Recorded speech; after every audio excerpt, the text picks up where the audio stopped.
afternoon.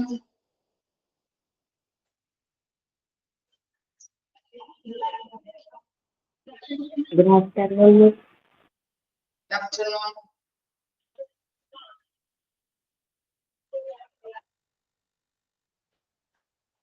കഴിഞ്ഞ ക്ലാസ്സിൽ എടുത്തത് വായിച്ചു നോക്കിയായിരുന്നോ?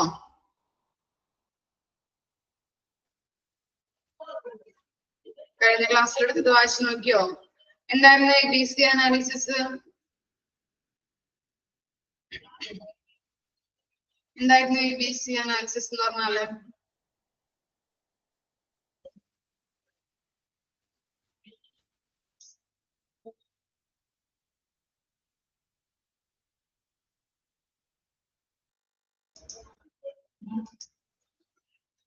Proper control.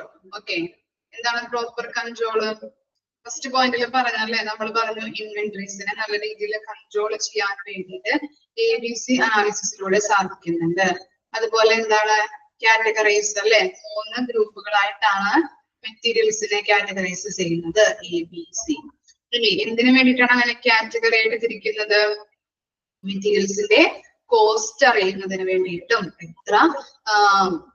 എത്ര വിലയാണ് ഓരോ മെറ്റീരിയൽസിനും വരുന്നത്, അതുപോലെ തന്നെ ഓരോ മെറ്റീരിയൽസിന്റെയും വാല്യൂ എത്രത്തോളം ഉണ്ട് എന്ന് മനസ്സിലാക്കുന്നതിന് വേണ്ടിയിട്ട്. ക്ലിയർ ആയില്ലേ ഇത്രയും വരെ? നെക്സ്റ്റ് ടോപ്പിക്കിലേക്ക് പോകാം. ഓക്കെ ആണോ?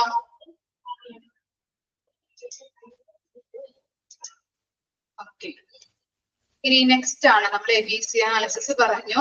3 കാറ്റഗറീസിലാണ് ഐറ്റംസിനെ ക്ലാസിഫൈ ചെയ്യുന്നത് അല്ലെ. Item A, item B, item C. ഇനി A ഐറ്റത്തില് എന്തൊക്കെയാണ് A ഐറ്റത്തില് വരുന്നത് നോക്കാം. A items. In wall of the inventory, there area few costly items which come under this group. അപ്പോ ഐറ്റം എയില് അല്ലെങ്കിൽ A ഐറ്റത്തില് വരുന്ന മെറ്റീരിയൽസ് എന്ന് പറയുന്നത് എന്താണ്? കോസ്റ്റ്ലി ഐറ്റം ആണ്. വളരെ വില കൂടുതലുള്ള വിലപിടിപ്പുള്ള ഐറ്റത്തിനെയാണ് A ഗ്രൂപ്പില് കാറ്റഗറൈസ് ചെയ്തിരിക്കുന്നത്. വില കൂടിയ ഐറ്റം ആയതുകൊണ്ട് തന്നെ നമ്പർ എന്ത് ചെയ്യുന്നുണ്ട്? അതിന്റെ നമ്പേഴ്സ് കുറവായിരിക്കും. എന്നിരുന്നാൽ കൂടിയും അതിന്റെ കോസ്റ്റ് എന്ന് പറയുന്നത് എന്താണ്? ഹൈ ആണ്. അപ്പൊ A ഗ്രൂപ്പില് അല്ലെങ്കിൽ A ഐറ്റത്തില് ക്ലാസിഫൈ ചെയ്തിരിക്കുന്ന മെറ്റീരിയൽസ് എന്ന് പറയുന്നത് എന്താണ്? വളരെ വിലപിടിപ്പുള്ള കോസ്റ്റ്ലി ഐറ്റംസ് ആണ്. Okay, these items may not be more than 10% of the total items, but consumes but about 70% of the total budget. അപ്പോ എല്ലാ ഇൻവെന്ററീസിലെ എല്ലാ സ്റ്റോക്കുകളിൽ നിന്ന് 10% ആയിരിക്കും ഈ കോസ്റ്റ്ലി ഐറ്റംസ് ഉണ്ടായിരിക്കുന്നത്. സ്റ്റോക്കിലെ എല്ലാ ഐറ്റത്തിനെയും നമ്മൾ എടുക്കുമ്പോൾ അതിന്റെ 10% ആണ് A ഐറ്റം എന്ന് പറയുന്നത്, കോസ്റ്റ്ലി ഐറ്റം എന്ന് പറയുന്നത്. അതുപോലെ അതിന് വേണ്ടി വരുന്ന ബഡ്ജറ്റ് എത്രത്തോളം വേണ്ടി വരുന്നുണ്ട്? 70% വേണ്ടി വരുന്നുണ്ട്. No need proper storage and handling. അപ്പോ ഇത് നല്ല രീതിയിൽ പ്രോപ്പർ ആയിട്ട് സ്റ്റോറേജ് ചെയ്യുന്നതിനും ഹാൻഡിൽ ചെയ്യാനായിട്ട് സാധിക്കുന്നുണ്ട്. ഓക്കെ, പിന്നെന്താണ്? Over stocking is avoid. Only necessary quantities of these inventories are purchased and stocked. എന്താണ് ഓവർ സ്റ്റോക്കിംഗ് അല്ലെ? ഓവർ ഇഷ്യൂ ചെയ്യുന്നത് അല്ലെങ്കിൽ ഓവർ സ്റ്റോക്കിംഗ് ചെയ്യുന്നത് തടയാനായിട്ട്, അവോയ്ഡ് ചെയ്യാനായിട്ട് എന്തൊക്കെ കാര്യങ്ങളാണ് ചെയ്യേണ്ടത്? ഓൺലി നെസസറി ക്വാണ്ടിറ്റി, ആവശ്യമായിട്ടുള്ള ക്വാണ്ടിറ്റിയിൽ മാത്രം ഐറ്റംസ് സ്റ്റോർ ചെയ്ത് വെക്കണം. അപ്പോ എന്താ പറഞ്ഞത്? ഓവർ സ്റ്റോക്കിംഗ് അവോയ്ഡ് ചെയ്യാനായിട്ട് എന്താണ് ചെയ്യേണ്ടത്? ആവശ്യമായിട്ടുള്ള ക്വാണ്ടിറ്റിയില് ഐറ്റംസുകള് സ്റ്റോർ ചെയ്ത് വെക്കണം. ക്ലിയർ ആയോ? A ഐറ്റം മനസ്സിലായോ? A ഐറ്റം എന്ന് പറഞ്ഞാൽ എന്താണ്? ടോട്ടൽ ഇൻവെന്ററീസിൽ നിന്ന് കോസ്റ്റ്ലി ആയിട്ടുള്ള കുറച്ച് കോസ്റ്റ്ലി ആയിട്ടുള്ള ഐറ്റംസ് ആണ് A ഐറ്റത്തില് കാറ്റഗറൈസ് ചെയ്തിരിക്കുന്നത്. ടോട്ടൽ ഐറ്റത്തിന്റെ 10% മാത്രമേ എന്തുണ്ടാവുള്ളൂ, കോസ്റ്റ്ലി ഐറ്റംസ് ഉണ്ടാവുള്ളൂ. ഇനി അതിനു വേണ്ടി വരുന്ന ബഡ്ജറ്റിംഗ് എന്ന് പറയുന്നത് എന്തായിരിക്കും, 70% ആണ് അതിന് വേണ്ടി വരുന്ന ചിലവ് എന്ന് പറയുന്നത്. ഇത് നല്ല രീതിയിൽ പ്രോപ്പർ ആയിട്ട് സ്റ്റോറേജ് ചെയ്യുകയും ഹാൻഡിൽ ചെയ്യാനായിട്ട് ഹെൽപ്പ് ചെയ്യുന്നു. ഇനി എന്താ പറയുന്നത്, ഓവർ സ്റ്റോക്കിംഗ് അവോയ്ഡ് ചെയ്യാനായിട്ട് അല്ലെ, ഓവർ സ്റ്റോക്കിംഗ് അവോയ്ഡ് ചെയ്യാനായിട്ട് എന്തൊക്കെയാ ചെയ്യേണ്ടത്, ആവശ്യത്തിന് മാത്രം ക്വാണ്ടിറ്റിയില് സാധനങ്ങള് സ്റ്റോർ ചെയ്ത് വെക്കണം. ക്ലിയർ ആയോ? ഈ ഐറ്റം മനസ്സിലായോ? ഓക്കെ. ഇനി നെക്സ്റ്റ് ആണ് B items. Items under this group are neither costly or cheap. അപ്പൊ ഐറ്റംസ്, ബി ഐറ്റംസ് എന്ന് പറഞ്ഞാൽ എന്താണ്, ഒരുപാട് കോസ്റ്റ്ലിയുമല്ല എന്നാൽ ഒരുപാട് വില കുറവുമല്ല, രണ്ടിന്റെയും ഒരു മിഡിലില് നിൽക്കുന്ന ഐറ്റംസ് ആണ് എന്ത്, ബി ഐറ്റംസ് എന്ന് പറയുന്നത്. ഒരുപാട് കോസ്റ്റ്ലിയുമല്ല അതുപോലെ തന്നെ ഒരുപാട് വില കുറവുമല്ല, രണ്ടിന്റെയും മിഡിലിൽ നിൽക്കുന്ന ഒരു ഐറ്റംസ് ആണ് എന്ത്, B item. These items constitute 20% of the total quantity of the inventories. അപ്പോ ഈ ഐറ്റം ടോട്ടൽ ക്വാണ്ടിറ്റിയില്, ടോട്ടൽ സ്റ്റോക്കില് 20% ആണ് ബി ഐറ്റം ഉണ്ടാകുന്നത്. ഇവിടെ എത്ര പെർസെന്റേജ് ആയിരുന്നു, എ ഐറ്റം എത്ര പെർസെന്റേജ് ആയിരുന്നു, ടോട്ടൽ ക്വാണ്ടിറ്റിയുടെ എത്ര പെർസെന്റേജ് ആയിരുന്നു, എ ഐറ്റം 10%. അപ്പൊ ബി ഐറ്റത്തിൽ വരുമ്പോ എത്രയാണ് വരുന്നത്, ടോട്ടൽ ക്വാണ്ടിറ്റീസിന്റെ അല്ലെങ്കിൽ ടോട്ടൽ സ്റ്റോക്കിന്റെ എത്രയാണ് ബി ഐറ്റത്തിൽ വരുന്നത്, 20%. ഓക്കെ. ഇനി ഇവിടെ വരുന്ന മെറ്റീരിയൽസിന് വരുന്ന ടോട്ടൽ എക്സ്പെൻഡിച്ചർ അല്ലെ, ടോട്ടൽ ചിലവ് എന്ന് പറയുന്നത് എത്രയാണ്, 20% ആണ്. 20% of the total expenditure of the inventories. Clear ആയോ ബി ഐറ്റം? ബി ഐറ്റം മനസ്സിലായോ? ഇനി എന്താ, നെക്സ്റ്റ് ആണ് C items. These items are comparatively cheaper in cost and represents 70% of the total quantity of the inventories. അപ്പോ C item എന്ന് പറയുന്നത് എന്താണ്, ഏറ്റവും വില കുറഞ്ഞ, ചീപ്പർ ആയിട്ടുള്ള അല്ലെ, വില കുറവുള്ള ഐറ്റംസ് ആണ് സി കാറ്റഗറിയിൽ വരുന്നത്.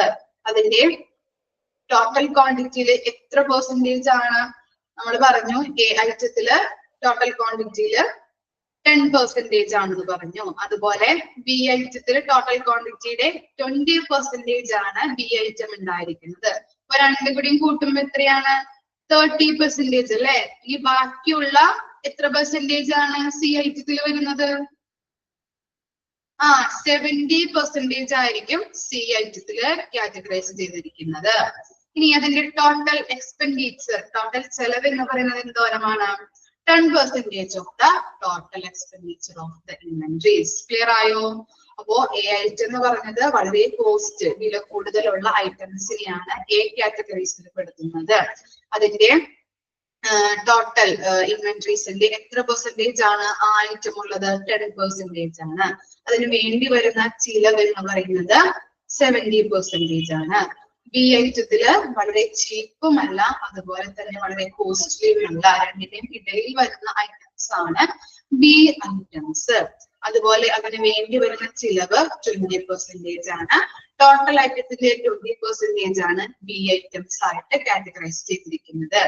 അതുപോലെ സി ഐറ്റംസ് അല്ലെ, സി ഐറ്റംസ് എന്ന് പറഞ്ഞാല് വളരെ വില കുറഞ്ഞ ഐറ്റംസ് ആണ് സി ഐറ്റത്തില് കാറ്റഗറൈസ് ചെയ്തിരിക്കുന്നത്. അതുപോലെ അതിന്റെ ടോട്ടൽ ഇൻവെന്ററീസില് 70% സി ഐറ്റംസ് ആയിരിക്കും.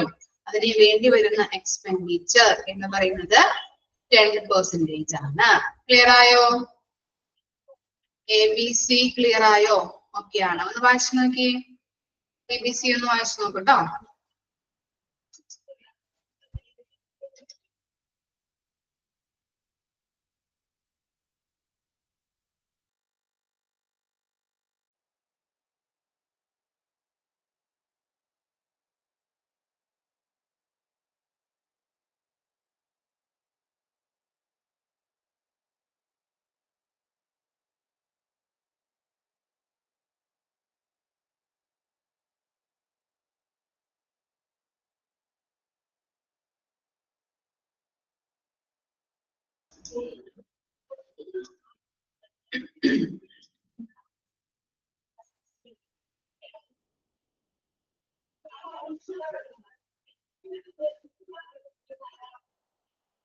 ഓക്കെ ആണ്.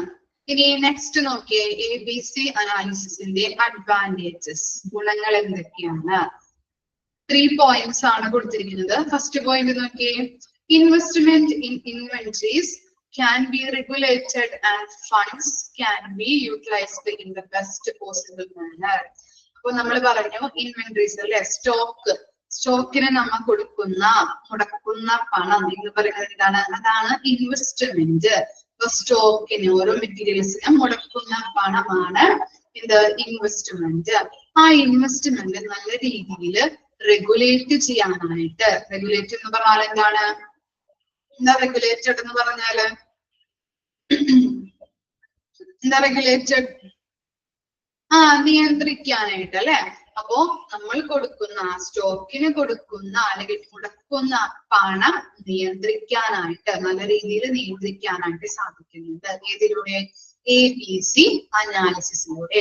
അതുപോലെ തന്നെ അതിന്റെ ഫണ്ട്, അതിന് മുടക്കുന്ന ഫണ്ട് അല്ലെ, ക്യാഷ് എന്ന് പറയുന്നത് നല്ല രീതിയിൽ യൂട്ടിലൈസ് ചെയ്യാനായിട്ട് സാധിക്കുന്നുണ്ട്. ബെസ്റ്റ് പോസിബിൾ മാനറിലൂടെ യൂട്ടിലൈസ് ചെയ്യാനായിട്ട് ഹെൽപ്പ് ചെയ്യുന്നു. സെക്കൻഡ് പോയിന്റ് നോക്കിയേ, scientific and selective control helps in the maintenance of the high stock turnover rate. എന്താണ് ഹൈ സ്റ്റോക്ക് എന്ന് പറഞ്ഞാല്? ഹൈ സ്റ്റോക്ക് എന്താ? ഉയർന്ന സ്റ്റോക്ക് അല്ലേ? Over stock. Very good. High സ്റ്റോക്കിനെ ഉയർന്ന സ്റ്റോക്ക് അല്ലെങ്കിൽ ഓവർ സ്റ്റോക്ക് എന്ന് പറയുന്നുണ്ട് കേട്ടോ. Over stock. അപ്പൊ ഓവർ സ്റ്റോക്ക് വരാതിരിക്കാൻ വേണ്ടിയിട്ട് ശാസ്ത്രീയപരമായും സയന്റിഫിക്കിലൂടെയും, സയന്റിഫിക് എന്ന് പറഞ്ഞാൽ എന്താണ്? ശാസ്ത്രീയപരമായ.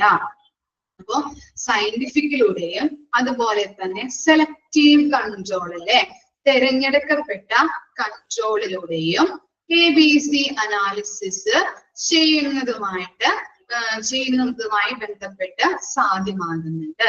അപ്പൊ ഇത്രയും മനസ്സിലാക്കിയാൽ മതി. എന്താണ്? ഓവർ സ്റ്റോക്ക് വരാതിരിക്കാനായിട്ട് ABC അനാലിസിസിലൂടെ സാധിക്കുന്നു. ഓവർ സ്റ്റോക്ക് ഒഴിവാക്കാനായിട്ട് ABC അനാലിസിസ് ഹെൽപ്പ് ചെയ്യുന്നുണ്ട്. ക്ലിയർ ആയോ? നമ്മൾ ചെയ്യുന്നുണ്ടല്ലോ ABC അനാലിസിസിൽ ഓരോ സ്റ്റോക്ക് കൺട്രോളിങ്. ഇത്ര ആവശ്യത്തിനുള്ള ഐറ്റംസ് മാത്രമേ നമ്മൾ എന്ത് ചെയ്യുന്നുള്ളൂ? ഓരോ ഡിപ്പാർട്ട്മെന്റിലേക്കും കൊടുക്കുന്നുള്ളൂ അല്ലെ. അതുകൊണ്ട് തന്നെ ABC അങ്ങനെ മെറ്റീരിയൽസ് നമ്മൾ കാറ്റഗറൈസ് ചെയ്ത് ആവശ്യത്തിന് മാത്രം കൊടുക്കുന്നുള്ളൂ. അതുകൊണ്ട് തന്നെ എന്താണ്? അവിടെ സ്റ്റോക്ക് കൺട്രോളിങ് നടത്തുന്നുണ്ട്. അപ്പോ ഓവർ സ്റ്റോക്കിംഗ് വരാതിരിക്കാൻ അത് ഹെൽപ്പ് ചെയ്യുന്നു. ഇനി എന്താണ്? It helps in maintaining enough stock അല്ലെ. ഇപ്പൊ ABC അനാലിസിസിലൂടെ എന്താണ്? സ്റ്റോക്കുകളുടെ എണ്ണം കുറഞ്ഞു പോകുന്നില്ല. നമ്മൾ കൺട്രോളിങ് ചെയ്യുന്നുണ്ട്, ഇൻവെന്ററി കൺട്രോൾ ചെയ്യുന്നുണ്ടെങ്കിൽ കൂടിയും അവിടെ എന്താണ്? ഓരോ സ്റ്റോക്കിലും പ്രോപ്പർ ആയിട്ട് മെറ്റീരിയൽസ് ഉണ്ട്. ഓരോ സ്റ്റോറിലും പ്രോപ്പർ ആയിട്ട് മെറ്റീരിയൽസ് അവിടെ സാധ്യമാകുന്നുണ്ട്, അവിടെ ഉണ്ടാകുന്നുണ്ട്. അതുപോലെ ABC അനാലിസിസ് ചെയ്യുമ്പോൾ അവിടെ ഓരോ സ്റ്റോക്കും കറക്റ്റ് രീതിയിൽ പ്രോപ്പർ ആയിട്ട് ക്രമീകരിക്കാൻ സാധിക്കുന്നുണ്ട്. ഓരോ സ്റ്റോക്കും കുറഞ്ഞു പോകുന്നില്ല. ക്ലിയർ ആയോ? മനസ്സിലായോ? അത് ഇത്രയും കാര്യങ്ങളാണ് അഡ്വാൻറ്റേജസിൽ വരുന്നത്. ഫസ്റ്റ് വൺ എന്തായിരുന്നു? നല്ല രീതിയിൽ ഇൻവെന്ററീസ് അല്ലെങ്കിൽ സ്റ്റോക്കിന് മുടക്കുന്ന പണം, ഇൻവെസ്റ്റ്മെന്റ് നല്ല രീതിയിൽ റെഗുലേറ്റ് ചെയ്യാനായിട്ട് സാധിക്കുന്നുണ്ട്. നല്ല രീതിയിൽ അവിടുത്തെ ഫണ്ട് യൂട്ടിലൈസ് ചെയ്യാനായിട്ട് ബെസ്റ്റ് പോസിബിൾ മാനറിൽ യൂട്ടിലൈസ് ചെയ്യാനായിട്ട് സാധിക്കുന്നു. അതുപോലെ എന്താണ്? ശാസ്ത്രീയപരമായിട്ടും സെലക്റ്റീവ് കൺട്രോളിലൂടെയും ഓവർ സ്റ്റോക്കിന് വരാതിരിക്കാൻ തടയാനായിട്ട് ഹെൽപ്പ് ചെയ്യുന്നുണ്ട്. ആരിലൂടെ? ABC അനാലിസിസിലൂടെ. അതുപോലെ തന്നെ എന്താണ്? സ്റ്റോക്ക് കുറഞ്ഞു പോകുന്നില്ല. നിയന്ത്രണങ്ങളിൽ നമ്മൾ കൺട്രോളിങ് ചെയ്യുന്നുണ്ട്. എന്നിരുന്നാൽ കൂടിയും സ്റ്റോക്ക് കുറയാതെ ഓരോ സ്റ്റോറിലും സ്റ്റോക്കുകൾ നല്ല രീതിയിൽ ക്രമീകരിക്കാനായിട്ട് ഹെൽപ്പ് ചെയ്യുന്നു. ഓക്കെ ആണോ? 3 അഡ്വാൻറ്റേജസും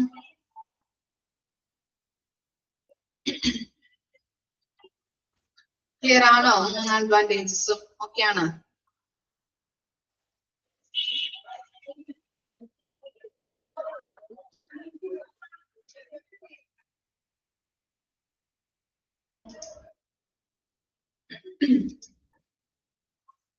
നെക്സ്റ്റ് നോക്കിയേ, job summary of a store keeper. Store കീപ്പറുടെ ജോബ്, ഡ്യൂട്ടി, റെസ്പോൺസിബിലിറ്റി എന്തൊക്കെയാണെന്നാണ് ചെറിയ ചെറിയ പോയിന്റുകളാക്കി കൊടുത്തിരിക്കുന്നത്. ഫസ്റ്റ് വൺ നോക്കിയേ, keep receipt, records and withdrawals of the stock room. Stock റൂമിലേക്ക് വരുന്ന റെസീപ്റ്റ് അല്ലെ, നമ്മൾ എന്ത് ചെയ്യുന്നുണ്ട്, മെറ്റീരിയൽസ് ഓർഡർ ചെയ്ത് അത് റിസീവ് ചെയ്യുന്നുണ്ട്. ആ റിസീവ് ചെയ്യുമ്പോൾ നമുക്ക് എന്താണ്, റെസീപ്റ്റ് കിട്ടും അല്ലെ. കിട്ടാറുണ്ടോ റെസിപ്റ്റ്? നിങ്ങൾ കടയിൽ പോയിട്ട് സാധനം വാങ്ങിക്കുമ്പോ എന്താണ്, ഒരു ഇത് കിട്ടില്ലേ നിങ്ങൾക്ക്? റെസിപ്റ്റ് കിട്ടാറുണ്ട് അല്ലെ. ഓക്കെ, ആ റെസിപ്റ്റ് നല്ല രീതിയിൽ കീപ്പ് ചെയ്യണം. അതുപോലെ സ്റ്റോക്കിന്റെ കാര്യങ്ങൾ, മെറ്റീരിയൽസ് ഏതൊക്കെയാണ് എന്നുള്ളത് നമ്മൾ എന്ത് ചെയ്യണം, റെക്കോർഡ് ചെയ്യേണ്ടതുണ്ട്. അതുപോലെ എന്താണ് വിത്ഡ്രോവൽസ്? എന്താ വിത്ഡ്രോവൽസ്? ഇവിടെ വിത്ഡ്രോവൽസ് ഉദ്ദേശിക്കുന്നത് നമ്മൾ എന്ത് ചെയ്യുന്നുണ്ട്, യൂസർ ഡിപ്പാർട്ട്മെന്റ് അല്ലെ, മെറ്റീരിയൽസ് യൂസ് ചെയ്യുന്ന ഡിപ്പാർട്ട്മെന്റ് ആണ് പിൻവലിക്കൽ. ഓക്കെ കേട്ടോ, ഇവിടെ ഉദ്ദേശിക്കുന്നത് നമ്മള് യൂസർ ഡിപ്പാർട്ട്മെന്റ്. യൂസർ ഡിപ്പാർട്ട്മെന്റ് എന്ന് പറഞ്ഞാൽ എന്താണ്, മെറ്റീരിയൽസ് യൂസ് ചെയ്യുന്ന ഡിപ്പാർട്ട്മെന്റ്സിനെയാണ് യൂസർ ഡിപ്പാർട്ട്മെന്റ് എന്ന് പറയുന്നത്. ഈ യൂസർ ഡിപ്പാർട്ട്മെന്റ് എന്ത് ചെയ്യുന്നുണ്ട്, റിക്വസിഷൻ കൊടുക്കും അല്ലെ. ആർക്കാണ് റിക്വസിഷൻ കൊടുക്കുന്നത്? ആർക്കാ കൊടുക്കുക റിക്വസിഷൻ? ഓർമ്മയുണ്ടാ മുമ്പ് പഠിച്ച കാര്യങ്ങള്? യൂസർ ഡിപ്പാർട്ട്മെന്റ് പർച്ചേസ് ഡിപ്പാർട്ട്മെന്റ് എന്ത് ചെയ്യുന്നുണ്ട്, പർച്ചേസ് ഡിപ്പാർട്ട്മെന്റിന് റിക്വസിഷൻ കൊടുക്കുന്നു, അഭ്യർത്ഥന കൊടുക്കുന്നു അല്ലെ. ഞങ്ങൾക്ക് ഇന്ന മെറ്റീരിയൽ വേണം എന്ന് പറഞ്ഞിട്ട് ഒരു റിക്വസിഷൻ കൊടുക്കുന്നു. ഓക്കെ, ആ റിക്വസിഷൻ കൊടുത്തുകൊണ്ട് എന്ത് ചെയ്യുന്നുണ്ട്, പർച്ചേസ് ഡിപ്പാർട്ട്മെന്റ് അവർക്ക് മെറ്റീരിയൽസ് കൊടുക്കുന്നുണ്ട്, പർച്ചേസ് ചെയ്ത് കൊടുക്കും.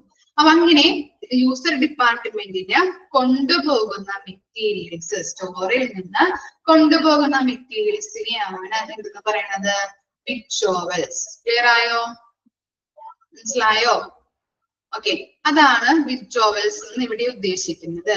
അപ്പോ സ്റ്റോക്ക് റൂമിലേക്ക് വരുന്ന മെറ്റീരിയൽസിന്റെ റെസീപ്റ്റുകൾ കീപ്പ് ചെയ്യണം, റെക്കോർഡുകൾ പ്രോപ്പർ ആയിട്ട് റെക്കോർഡ് ചെയ്യാം. അതുപോലെ വിത്ഡ്രോവൽസ്, യൂസർ ഡിപ്പാർട്ട്മെന്റിലേക്ക് കൊണ്ടുപോകുന്ന മെറ്റീരിയൽസ് അത് നല്ല രീതിയിൽ മെയിൻറ്റെയിൻ ചെയ്ത് അവർക്ക് നല്ല രീതിയിൽ ഹാൻഡിൽ ചെയ്ത് കൊടുക്കുക, കൈകാര്യം ചെയ്യുക. അങ്ങനെയുള്ള കാര്യങ്ങളാണ് ഫസ്റ്റ് ജോബായിട്ട് പറയുന്നത്. ക്ലിയർ ആയോ? ഇനി നെക്സ്റ്റ് നോക്കി, receive, unload and shelf supplies. എന്താണ് റിസീവ്? നമുക്കറിയാം, മെറ്റീരിയൽസ് കൊണ്ടുവരുമ്പോ അത് റിസീവ് ചെയ്ത് സ്വീകരിക്കുക. അതിനുശേഷം എന്താണ്, അൺലോഡ് ചെയ്യുക അല്ലെ. അതെന്ത് ചെയ്യുക, ഇറക്കുക അല്ലെ. നമ്മള് വണ്ടിയിലൊക്കെ ആയിരിക്കും കൊണ്ടുവരുന്നത്, അതെന്ത് ചെയ്യണം, അൺലോഡ് ചെയ്യണം. ആ ഡ്യൂട്ടിയും ആരുടേതാണ്, സ്റ്റോർ കീപ്പറുടേതാണ്. അതുപോലെ ഓരോന്നും അൺലോഡ് ചെയ്ത മെറ്റീരിയൽസ് പ്രത്യേകമായിട്ട് ക്രമീകരിച്ച് ഷെൽഫുകളിൽ ക്രമീകരിക്കണം, ഷെൽഫിൽ വെക്കണം, സ്റ്റോർ ചെയ്യണം. അപ്പൊ അതാണ് സെക്കൻഡ് ഡ്യൂട്ടി ആയിട്ട് പറയുന്നത്. റിസീവ് ചെയ്തു, മെറ്റീരിയൽസ് റിസീവ് ചെയ്തു, അത് അൺലോഡ് ചെയ്തു, ക്രമീകരിച്ച് ഷെൽഫുകളിൽ വെക്കുന്നു. മനസ്സിലായോ? രണ്ടാമത്തെ ഡ്യൂട്ടി മനസ്സിലായോ? ഓക്കെയാണ്. നെക്സ്റ്റ് എന്താണ്? ഓക്കെ, നെക്സ്റ്റ് നോക്കിയേ, do other stock related duties. Other സ്റ്റോക്കുമായിട്ട് വരുന്ന ഡ്യൂട്ടീസ് ആണ് നെക്സ്റ്റ് പറയുന്നത്. That includes returning, packaging, pricing and labelling supplies. എന്താണ്? അപ്പോ നമ്മൾ റിട്ടേൺ ചെയ്യേണ്ട ചിലപ്പോൾ ഡാമേജോ അല്ലെങ്കിൽ വേറെ എന്തെങ്കിലും ആയിട്ട് വരുന്ന റിട്ടേൺസ് ചിലപ്പോൾ മാറിപ്പോയേക്കാം. നമ്മൾ പറഞ്ഞ ഇത്ര എണ്ണം പറഞ്ഞിട്ട് ചിലപ്പോ ഒരു 8 എണ്ണം പറഞ്ഞിട്ടുണ്ടാവുള്ളൂ, 10 എണ്ണം വരാം. അപ്പൊ അങ്ങനെയുള്ള മെറ്റീരിയൽസ് വരുമ്പോൾ അതെന്ത് ചെയ്ത് കൊടുക്കണം, റിട്ടേൺ തിരിച്ചു നമ്മൾ അയക്കണം അല്ലെ. അപ്പൊ അങ്ങനെയുള്ള കാര്യങ്ങൾ ചെയ്യണം. അതുപോലെ പാക്കേജിങ്, മെറ്റീരിയൽസ് പാക്ക് ചെയ്യണം. അതുപോലെ എന്താണ്, പ്രൈസിങ്, വില നിർണ്ണയിക്കണം. പിന്നെ ലേബലിംഗ്, ഓരോ ഡിപ്പാർട്ട്മെന്റിലേക്ക് നമ്മൾ എന്ത് ചെയ്യുന്നുണ്ട്, ലേബൽ ഒട്ടിച്ച്, സെപ്പറേറ്റ് ലേബൽ ഒട്ടിച്ച് എഴുതിയിട്ട് നമ്മൾ എന്ത് ചെയ്യുന്നുണ്ട്, ഡിസ്ട്രിബ്യൂഷൻ ചെയ്ത് കൊടുക്കുന്നു. പ്രത്യേകം ഡിപ്പാർട്ട്മെന്റിലേക്ക് ഡിസ്ട്രിബ്യൂട്ട് ചെയ്ത് കൊടുക്കുന്നു, അവർക്ക് വേണ്ട മെറ്റീരിയൽസ് കൊടുക്കുന്നു. അതാണ് ലേബലിംഗ് സപ്ലൈസ്. ക്ലിയർ ആയോ? അതർ സ്റ്റോക്കുമായിട്ട് റിലേറ്റ് ചെയ്ത് വരുന്ന ഡ്യൂട്ടീസ് ആണ് പറയുന്നത്. എന്തൊക്കെയാണ്? റിട്ടേൺ ചെയ്യണം, ഡാമേജസ്, അതുപോലെ നമ്മൾ പറഞ്ഞിരിക്കുന്ന ഇതിൽ ഓവറായിട്ട് ഇഷ്യൂ ചെയ്തിട്ടുണ്ടെങ്കിൽ അത് റിട്ടേൺ ചെയ്ത് കൊടുക്കാം. പാക്കിംഗ് ചെയ്യണം, മെറ്റീരിയൽസ് പാക്കിംഗ് ചെയ്യണം, പ്രൈസിങ് ചെയ്യണം, വില നിർണ്ണയിക്കണം. അല്ലെങ്കിൽ എങ്ങനെയാണ് ലേബലിംഗ് സപ്ലൈസ് അല്ലെ, ലേബൽ ചെയ്ത് പ്രത്യേകമായിട്ട് കാർഡ് ചെയ്ത് ലേബൽ ഒട്ടിച്ച് പ്രത്യേകം പല ഡിപ്പാർട്ട്മെന്റിലേക്കും ഡിസ്ട്രിബ്യൂഷൻ നടത്തണം.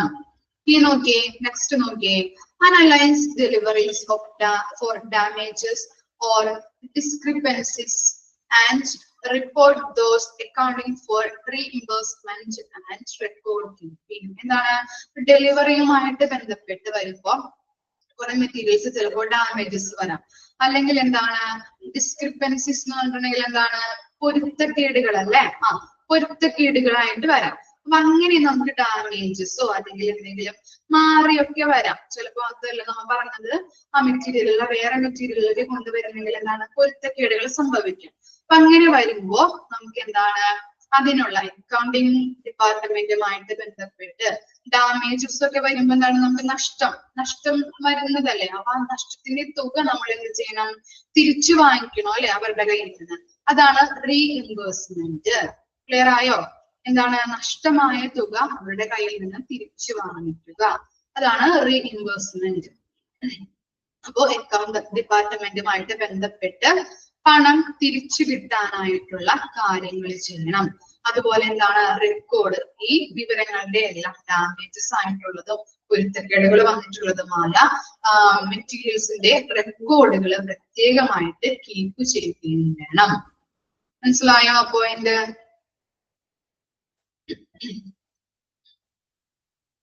മനസ്സിലായോ? ഓക്കെ ആണോ? നെക്സ്റ്റ് പോയിന്റ് പറയട്ടെ. Rotate stock and coordinate the disposal of surpluses. എന്താണ് റൊട്ടേറ്റ് സ്റ്റോക്ക് എന്ന് പറഞ്ഞാല് പലതരത്തിലുള്ള മെറ്റീരിയൽസ് ആണ് എവിടേക്ക് വരുന്നത്?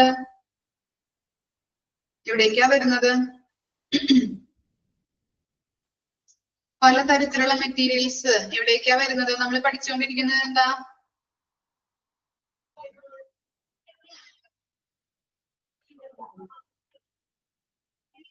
സ്റ്റോറിലേക്ക് വരുന്നത് അല്ലെ. സ്റ്റോറിലേക്ക് അല്ലെങ്കിൽ ഹോസ്പിറ്റലിലേക്ക് വരുന്നത് അല്ലെ, ഹോസ്പിറ്റലിന്റെ സ്റ്റോറിലേക്ക് വരുന്നത്. അപ്പോ പലതരത്തിലുള്ള മെറ്റീരിയൽ ആകുമ്പോ എന്താണ് അത് പ്രത്യേകമായിട്ട് തരംതിരിച്ച് അല്ലെങ്കിൽ വേർതിരിച്ച് വെക്കണം. അതിനെയാണ് റൊട്ടേറ്റ് സ്റ്റോക്ക് എന്ന് പറയുന്നത്. എന്താണ് പലതരത്തിലുള്ള മെറ്റീരിയൽസ് ആണ് ഹോസ്പിറ്റലിലേക്ക് വരുന്നത് അല്ലെങ്കിൽ ആ സ്റ്റോറിലേക്ക് വരുന്നത്. അപ്പൊ എന്താണ് അവിടെ പ്രത്യേകമായിട്ട് ഇത് ഇന്ന മെറ്റീരിയൽ ആണ്, അങ്ങനെ പലതരത്തിൽ ക്രമീകരിച്ച് എന്ത് ചെയ്യണം, തരംതിരിച്ച് വെക്കണം. അതിനെയാണ് റൊട്ടേറ്റ് സ്റ്റോക്ക് എന്ന് പറയുന്നത്. അതുപോലെ തന്നെ എന്താണ് and coordinate the disposal of surpluses. എന്താണ് നമ്മൾ എന്ത് ചെയ്യണം, പല മെറ്റീരിയൽസും വരുമ്പോ ചിലത് എന്താണ് ഡാമേജസ് ഉണ്ടാവാം, ചിലത് ചിലപ്പോ പൊട്ടിപ്പോവാം, ചിലത് വളഞ്ഞിരിക്കാം. നമ്മളെ കത്രികയുടെ കാര്യമൊക്കെ പഠിച്ചിട്ടില്ലേ, പൊട്ടിപ്പോവാം, ചിലപ്പോ വളഞ്ഞിരിക്കാം, യൂസ് ചെയ്യാൻ പറ്റില്ല. അപ്പൊ അങ്ങനെയുള്ള മെറ്റീരിയൽസ് ആകുമ്പോ അത് ഡിസ്പോസൽ ചെയ്യാനായിട്ടുള്ള കാര്യങ്ങള് കോർഡിനേറ്റ് ചെയ്യണം. അത് ആരുടെ ഡ്യൂട്ടിയാണ്? സ്റ്റോർ കീപ്പറുടെ ഡ്യൂട്ടിയാണ്. നമ്മൾ പറഞ്ഞുകൊണ്ടിരിക്കുന്നത് സ്റ്റോർ കീപ്പറുടെ ഡ്യൂട്ടീസിനെ കുറിച്ചാണ് കേട്ടോ. ഓക്കെ, ക്ലിയർ ആയോ? അത് rotate stock and coordinate the disposal of surpluses. Okay, ഇനി എന്താണ് നെക്സ്റ്റ് പോയിന്റ് നോക്കിയേ. Ensure adequate record keeping and manage all documentation to the conform proper stock levels and keep inventory control. നല്ല രീതിയിൽ എല്ലാ റെക്കോർഡുകളും adequate ആയിട്ട് കൃത്യമായിട്ട് എന്ത് ചെയ്യണം, കീപ്പ് ചെയ്യണം. അതുപോലെ എന്താണ് സ്റ്റോക്ക് ലെവലുമായിട്ട് ബന്ധപ്പെട്ടതും അതുപോലെ ഇൻവെന്ററി കൺട്രോളുമായിട്ട് ബന്ധപ്പെട്ടതുമായ എല്ലാ ഡോക്യുമെന്റേഷനും മാനേജ് ചെയ്യുകയും വേണം. എന്താ പറഞ്ഞത്? എല്ലാ റെക്കോർഡുകളും നല്ല രീതിയിൽ ആഡിക്വേറ്റ് ആയിട്ട് കീപ്പ് ചെയ്യണം. അതുപോലെ തന്നെ എന്താണ് സ്റ്റോക്ക് ലെവൽസുമായിട്ട് ബന്ധപ്പെട്ടതും ഇൻവെന്ററി കൺട്രോളുമായിട്ട് ബന്ധപ്പെട്ട എല്ലാ ഡോക്യുമെന്റ്സും കൃത്യമായിട്ട് നല്ല രീതിയിൽ മാനേജ് ചെയ്തു പോവുകയും വേണം. ഓക്കെ ആണോ? ഇനി എന്താണ് കോർഡിനേറ്റ്, ലാസ്റ്റ് പോയിന്റ് ആണ്. Coordinate the handling of freight, the movement of equipments and necessary minor repairs. എന്താണ് ഫ്രൈറ്റ്? ഫ്രൈറ്റ് എന്താ മീനിങ്? ചരക്ക് അല്ലെ, ഗുഡ്സ് എന്ന് പറയാം, മെറ്റീരിയൽസ് അല്ലെങ്കിൽ ചരക്ക്, ഗുഡ്സ്. അപ്പൊ ഫ്രൈറ്റിനെ പറയുന്നത് ഗുഡ്സ് എന്നാണ് ഉദ്ദേശിക്കുന്നത് കേട്ടോ. നമ്മുടെ ഹോസ്പിറ്റലിലേക്ക് വരുന്ന മെറ്റീരിയൽസ് ആണ് ഫ്രൈറ്റ് എന്ന് പറയുന്നത്. അപ്പൊ ഓരോ സ്റ്റോറിലേക്കും വരുന്ന മെറ്റീരിയൽസ് കൈകാര്യം ചെയ്യുക, ഹാൻഡിൽ ചെയ്യുക. അതുപോലെ എന്താണ് നമ്മൾ പറഞ്ഞു, യൂസർ ഡിപ്പാർട്ട്മെന്റിലേക്ക് നമ്മൾ പർച്ചേസ് ഡിപ്പാർട്ട്മെന്റിൽ നിന്ന് ഐറ്റംസ്, അവർക്ക് ആവശ്യമായിട്ടുള്ള ഐറ്റംസ് കൊടുക്കുന്നു അല്ലെ, അതിന്റെ മൂവ്മെന്റ്. അതുപോലെ എന്താണ് മൈനർ റിപ്പയേഴ്സ്, മെയിൻ്റെനൻസ് വർക്ക്, അറ്റകുറ്റപ്പണികൾ അല്ലെങ്കിൽ റിപ്പയേഴ്സ് ഒക്കെ ഉണ്ടെങ്കിൽ അതും എന്താണ് ചെയ്തു കൊടുക്കുക. അപ്പൊ ഈ 3 കാര്യങ്ങൾ നല്ല രീതിയിൽ ചെയ്തു കൊടുക്കേണ്ടതും ആരുടെ ഡ്യൂട്ടിയാണ്? സ്റ്റോർ കീപ്പറുടെ ഡ്യൂട്ടിയാണ്. ക്ലിയർ ആയോ? മനസ്സിലായോ എന്തൊക്കെയാണ് പറയുന്നത്? നമ്മള് ഫസ്റ്റ് പോയിന്റ് എന്തായിരുന്നു? ആദ്യം എന്താണ്? സ്റ്റോറിലേക്ക് വരുന്ന മെറ്റീരിയൽസിന്റെ റെസിപ്റ്റ് കീപ്പ് ചെയ്യുകയും ഓരോ മെറ്റീരിയൽസിന്റെ റെക്കോർഡ്സ് മെയിൻറ്റെയിൻ ചെയ്തു പോവുകയും അതുപോലെ തന്നെ വിഡ്രോവൽസ് അല്ലെ, യൂസർ ഡിപ്പാർട്ട്മെന്റിലേക്ക് ഐറ്റംസ് കൊണ്ടുപോകുന്നതിനെയാണ് വിഡ്രോവൽസ് എന്ന് പറയുന്നത്. അത് നല്ല രീതിയിൽ ഹാൻഡിൽ ചെയ്യുകയും വേണം. പിന്നെന്താണ്? റിസീവ് അല്ലെ, മെറ്റീരിയൽസ് റിസീവ് ചെയ്യുകയും അത് അൺലോഡ് ചെയ്ത് അത് പ്രത്യേകമായിട്ട് ഓരോ ഷെൽഫുകളിൽ ക്രമീകരിച്ച് വെക്കണം. അതുപോലെ സ്റ്റോക്കുമായിട്ട് ബന്ധപ്പെട്ട അതർ ഡ്യൂട്ടീസ് എന്ന് പറയുന്നത് എന്താണ്? റിട്ടേൺ ചെയ്യേണ്ട ഗുഡ്സ് ഒക്കെ റിട്ടേൺ ചെയ്ത് കൊടുക്കുക, പാക്കിംഗ് ചെയ്യുക.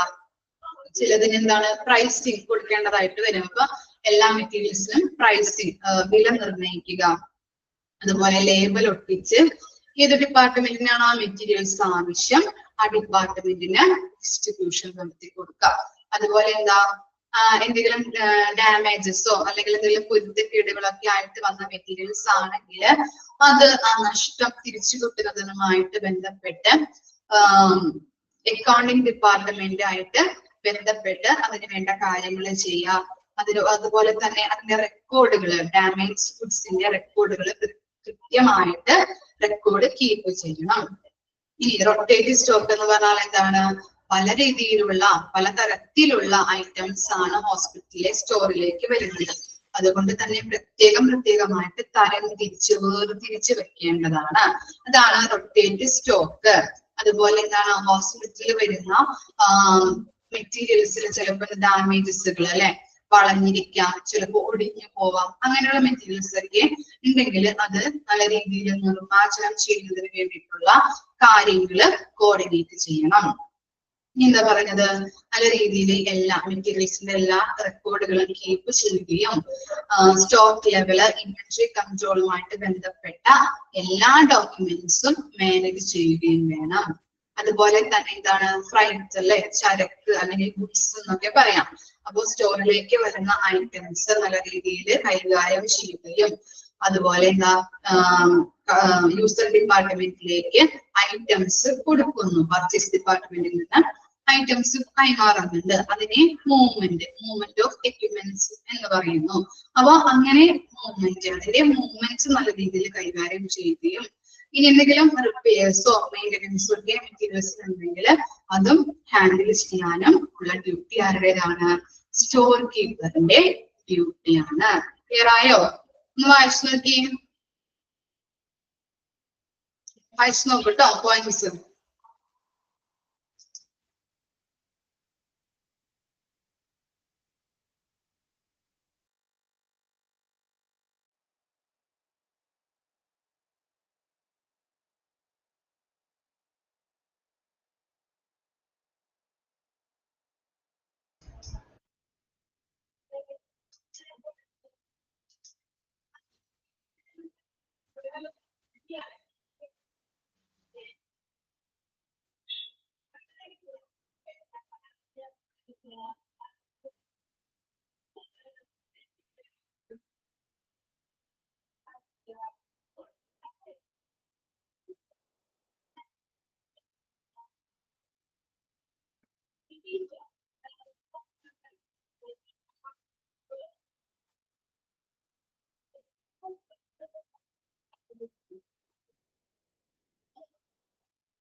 ക്ലിയർ ആയി പോയിന്റ്സ്.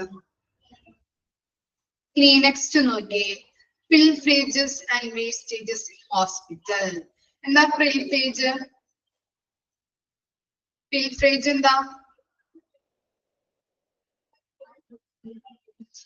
മോഷണം. അതുപോലെ വേസ്റ്റേജ് എന്താ? വേസ്റ്റ് വരുന്നത് അല്ലെ. ഓക്കെ, ഹോസ്പിറ്റലിൽ എങ്ങനെയെല്ലാം മോഷണം സംഭവിക്കാം, അതുപോലെ വേസ്റ്റേജ് വരാം, അതിനുള്ള കാരണങ്ങളാണ് താഴെ ചെറിയ ചെറിയ പോയിന്റ്സ് ആയിട്ട് കൊടുത്തിരിക്കുന്നത്. എന്തൊക്കെ കാരണങ്ങളാണെന്ന് നോക്കാം കേട്ടോ. ഫസ്റ്റ് പോയിന്റ് എന്താണ്? Emergency situation that involves life and death. എന്താണ് ഒരു എമർജൻസി സിറ്റുവേഷൻ പറയാൻ പറ്റുമോ? ലൈഫും ഡെത്തുമായിട്ട് ബന്ധപ്പെട്ട ഒരു എമർജൻസി സിറ്റുവേഷൻ പറയാൻ പറ്റുമോ? അറ്റാക്ക്. ഓക്കെ, വേറെ എന്തെങ്കിലും? Accident, poisoning. ഓക്കെ, നിങ്ങൾ പറഞ്ഞ കാര്യങ്ങളൊക്കെ കറക്റ്റ് ആണ് കേട്ടോ. നമുക്ക് ഇവിടെ ഒരു എക്സാമ്പിൾ ആയിട്ട് ഡിസാസ്റ്റർ എടുക്കാം. ഓക്കെ, നിങ്ങൾ പറഞ്ഞ എക്സാമ്പിൾ കറക്റ്റ് ആണ്, എന്നാലും മിസ് പറഞ്ഞു തരാം കേട്ടോ.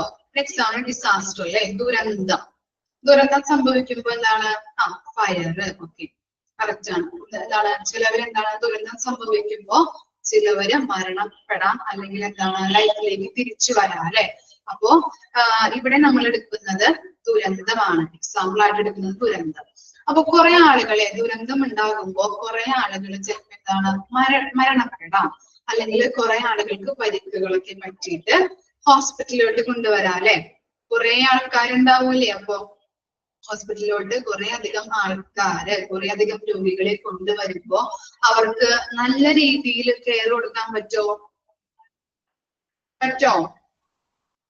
ഇല്ലല്ലേ, അവരെ കൺട്രോൾ ചെയ്യാൻ പറ്റില്ല. അപ്പോ ഇങ്ങനെയുള്ള അവസ്ഥയില് ചിലപ്പോ എന്താണ് മോഷണങ്ങൾ സംഭവിക്കാം, അതുപോലെ എന്താണ് വേസ്റ്റേജ് വരാം. ഇപ്പൊ എന്താണ് കുറെ അധികം ആൾക്കാരൊക്കെ ഹോസ്പിറ്റലിലോട്ട് കൊണ്ടുവന്നിട്ടുണ്ടെങ്കിൽ അവിടുത്തെ സ്റ്റാഫുകൾക്ക് പെട്ടെന്ന് ധൃതിയിൽ കാര്യങ്ങൾ ചെയ്യാനായിട്ട് ചിലപ്പോ എന്താണ് പെട്ടെന്ന് ധൃതിയിൽ എല്ലാവരെയും കെയർ ചെയ്യേണ്ടതായിട്ട് വരും. അപ്പോ ഈ മരുന്നൊക്കെ ചിലപ്പോൾ എടുക്കുമ്പോ എന്താണ് ചിലപ്പോ അത് പൊട്ടിച്ച് പകുതിയായിട്ടിരിക്കുന്നതുണ്ടാവാം, അല്ലെങ്കിൽ എന്താണ് അവരെ ധൃതിയിൽ കാര്യങ്ങൾ ചെയ്യുമ്പോൾ പെട്ടെന്ന് അത് ശ്രദ്ധിക്കാതെ പുതിയ മരുന്ന് പൊട്ടിച്ചെടുക്കാം. അപ്പൊ അങ്ങനെ എന്താണ് അവിടെ വേസ്റ്റേജ് വരികയാണ്, ഡ്രഗ്സിലൊക്കെ വേസ്റ്റേജ് വരുന്നുണ്ട്. അല്ലെങ്കിൽ എന്താണ് കുറെ അധികം ആളുകളെ കൊണ്ടുവരുന്നത് മൂലം ആളുകളെ കൺട്രോൾ ചെയ്യാനോ അതുപോലെ തന്നെ അവിടുത്തെ സ്റ്റാഫുകളായാലും എന്താണ് മര്യാദയ്ക്ക് ആൾക്കാരെ കെയർ ചെയ്യാനായിട്ടൊന്നും പറ്റില്ല. അപ്പൊ എന്താണ് ചെറിയ ചെറിയ മോഷണങ്ങളും അവിടെ ഉണ്ടാകാനായിട്ട് സാധ്യതയുണ്ട്. അതാണ് emergency situation that involves life and death. Clear ആയോ? മനസ്സിലായോ എങ്ങനെയാണ് മോഷണം ഉണ്ടാകുന്നത്, എങ്ങനെയാണ് വേസ്റ്റേജ് സംഭവിക്കുന്നതെന്ന്? ഓക്കെ, ഇനി എന്താണ് urgent attention to patient that involves swift use of material. എന്താണ് സ്വിഫ്റ്റ് എന്ന് പറഞ്ഞാല്? പലതവണ കേട്ടിട്ടുള്ള വേർഡാണല്ലേ സ്വിഫ്റ്റ്. എന്താ സ്വിഫ്റ്റ്?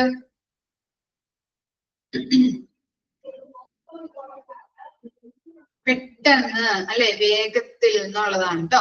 ഓക്കെ, അപ്പോ നിങ്ങൾ പറഞ്ഞ പോലെ തന്നെ എന്താണ് ഇവിടെ ഒരു അർജന്റ് അറ്റൻഷൻ കൊടുക്കേണ്ട പേഷ്യന്റ് അല്ലെ, അറ്റാക്കുമായിട്ട് വരുന്ന പേഷ്യന്റ്, അറ്റാക്ക് സംഭവിച്ചു വരുന്ന പേഷ്യന്റ് ആണെങ്കിൽ എന്താണ് ഹോസ്പിറ്റലിൽ എന്താണ് പലതരത്തിലുള്ള ഡിപ്പാർട്ട്മെന്റുമായിട്ട് ബന്ധപ്പെടാം. അതുപോലെ തന്നെ എന്താണ് കുറെ അറ്റാക്ക് വരുമ്പോൾ എന്താണ് അയാൾക്ക് ബെറ്റർ കെയർ കൊടുക്കുന്നതിന് വേണ്ടിയിട്ട് രോഗികളെ ശുശ്രൂഷിക്കാനായിട്ട് അവിടുത്തെ സ്റ്റാഫുകൾക്ക് കുറേയധികം കെയർ കൊടുക്കാനായിട്ട് വേണ്ടി വരുന്നില്ലേ? ആ പേഷ്യന്റ് അറ്റാക്കുമായിട്ട് വരുമ്പോ എന്താണ് ആരോഗ്യ ശുശ്രൂഷിക്കാനായിട്ട് അല്ലെ കുറെ അധികം സ്റ്റാഫുകൾ വേണ്ടി വരുന്നുണ്ട്, കെയർ കൊടുക്കുന്നതിന് വേണ്ടിയിട്ട് അല്ലെ. അപ്പോ ഓരോ കാര്യങ്ങളും അവർ വൃത്തിയിൽ ചെയ്യുമ്പോ എന്താണ് പറഞ്ഞ പോലെ തന്നെ മെഡിസിന്റെ കാര്യമായാലും എങ്ങനെയാണ് വേസ്റ്റേജ് സംഭവിക്കാം. അയാൾക്ക് ബെറ്റർ കെയർ പെട്ടെന്ന് തന്നെ അയാൾക്ക് എന്തെങ്കിലും ശുശ്രൂഷകളൊക്കെ ചെയ്യുന്നുണ്ടെങ്കിൽ അവര് ധൃതിയിൽ എല്ലാ കാര്യങ്ങളും ചെയ്യുമ്പോൾ വേസ്റ്റേജ് ഉണ്ടാകുന്നുണ്ട്. അതുപോലെ തന്നെ എന്താണ് എല്ലാവരും അദ്ദേഹത്തിന്റെ അടുത്തായിരിക്കും, ആ പേഷ്യന്റിന്റെ അടുത്തായിരിക്കും നിൽക്കുന്നത് കെയർ കൊടുക്കാൻ വേണ്ടിയിട്ട്. അപ്പൊ എന്താണ് ചില സ്റ്റാഫുകളിലേക്ക് അവിടെ നിന്ന് എന്തെങ്കിലും സാധനങ്ങൾ എടുത്തു മാറ്റാനോ വീട്ടിലേക്ക് കൊണ്ടുപോകാനോ അങ്ങനെ ചെറിയ രീതിയിലുള്ള മോഷണങ്ങളും അവിടെ സംഭവിക്കുന്നു. ക്ലിയർ ആയോ? ഇനി എന്താണ് നെക്സ്റ്റ് നോക്കിയേ.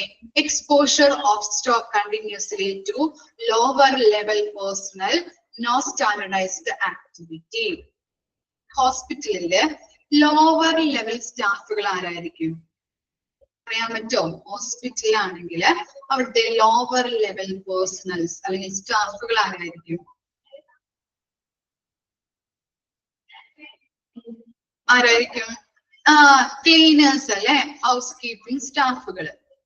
ഓക്കെ, അപ്പൊ അവര് ഇപ്പൊ അവർക്ക് കൊടുക്കുന്ന ഡ്യൂട്ടിയില് അവർ എന്ത് ചെയ്യുന്നുണ്ട്? അടക്കും ചിട്ടയും ഇല്ലാതെ പെരുമാറുന്നു. നോ സ്റ്റാൻഡർഡൈസ്ഡ് ആക്ടിവിറ്റി എന്ന് പറഞ്ഞാൽ എന്താണ്? അടക്കും ചിട്ടയും ഇല്ലാതെ പ്രവർത്തിക്കുന്നു. അവരെന്താണ്? അവർ ക്ലീനിങ് സ്റ്റാഫ് ആണ് അല്ലെ. അപ്പൊ അവരുടെ ഡ്യൂട്ടി എന്ന് പറയുന്നത് എന്താണ്? ക്ലീനിങ് ആണ്. ക്ലീൻ ചെയ്യുമ്പോൾ ചിലപ്പോ ലോഷനോ എന്തെങ്കിലും ടിറ്റോളോ അങ്ങനെ ലോഷനോ ഒക്കെ കൊടുക്കുമ്പോ അവര് എന്താണ്? അത് വെറുതെ കിട്ടുന്നതല്ല, ഹോസ്പിറ്റലുകാർ തരുന്നതല്ല വെച്ചിട്ട് ചെയ്യുന്നുണ്ട്, കൂടുതൽ യൂസ് ചെയ്യാനായിട്ട് ഇതാക്കുന്നു. അത് അപ്പൊ അവിടെ എന്താ വരുന്നത്? വേസ്റ്റേജ് സംഭവിക്കുന്നുണ്ട്. കൂടുതൽ അവര് യൂസ് ചെയ്യുമ്പോ വേസ്റ്റേജ് സംഭവിക്കുന്നു. അല്ലെങ്കിൽ ഇപ്പോ സ്റ്റോക്കുകൾ കുറെയൊക്കെ വന്നിട്ടുണ്ടെങ്കിൽ അവർക്ക് ആ ലോഷൻ കാര്യങ്ങളൊക്കെ കുറെ അധികം കൊടുക്കുമ്പോ എന്താണ്? ചിലത് വീട്ടിലേക്ക് എടുത്ത് കൊണ്ടുപോകാനും അത് ഇടയാക്കുന്നുണ്ട്. അപ്പൊ അവിടെ മോഷണവും വേസ്റ്റേജും സംഭവിക്കുന്നു. ലോവർ ലെവൽ സ്റ്റാഫുകളാണ് ആരൊക്കെ? ക്ലീനിങ് സ്റ്റാഫുകള്. ക്ലിയർ ആയോ? മനസ്സിലായോ അത്?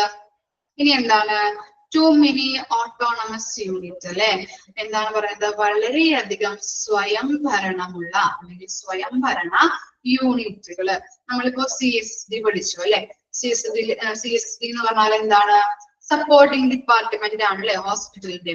അവിടെ നിന്നാണ് ഓരോ ഇൻസ്ട്രുമെന്റ്സും സ്റ്റെറിലൈസ് ചെയ്ത് ഓരോ ഡിപ്പാർട്ട്മെന്റിലേക്ക് ഡിസ്ട്രിബ്യൂഷൻ നടത്തുന്നു. അപ്പോ CSD എന്ന് പറഞ്ഞാൽ എന്താണ്? മെയിൻ ഡിപ്പാർട്ട്മെന്റ് ആണ് അല്ലെ.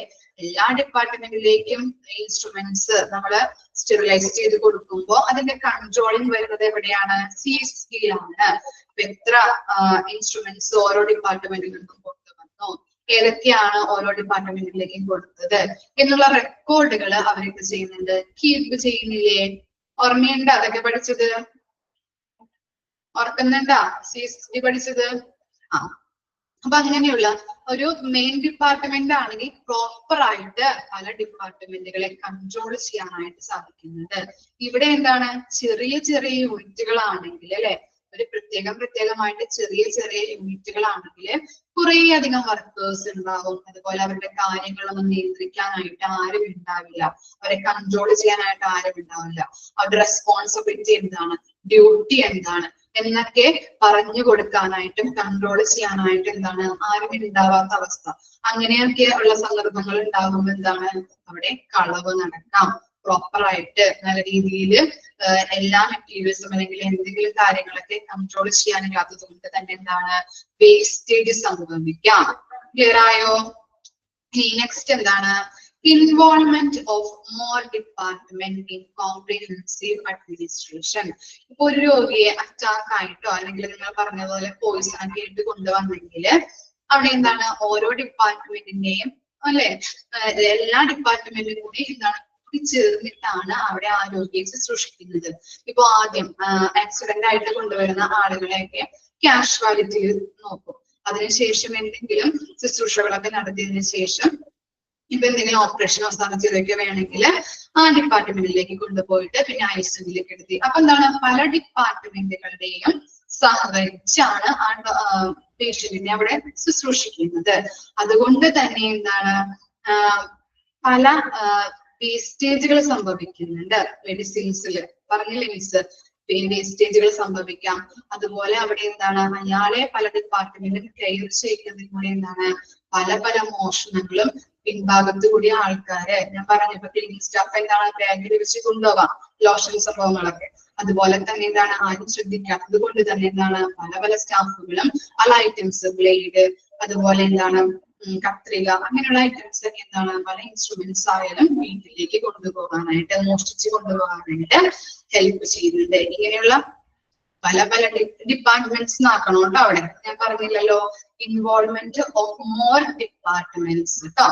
ഒരു രോഗിയെ ഹോസ്പിറ്റലിലേക്ക് കൊണ്ടുവരുമ്പോൾ പല ഡിപ്പാർട്ട്മെന്റ് കൂടി ചേർന്നാണ് ആ രോഗിയെ ശുശ്രൂഷിക്കുന്നത്.